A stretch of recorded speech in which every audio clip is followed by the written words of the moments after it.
We will not wait until every account is, because that is now, that should be given to the club, considering that we are in an impressed cash system. I hope you understand all what is an impressed cash system.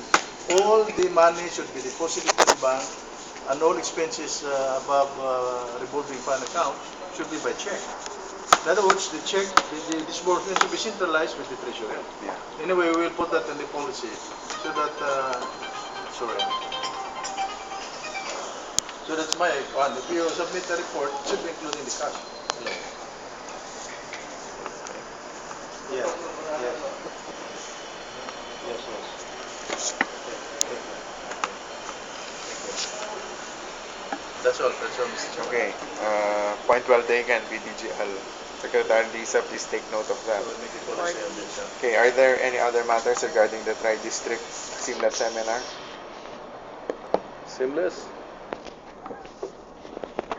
Sinful seminar. Less. You Okay, know, let's... this is just a comment. I was in the US Less. when our club was dealing.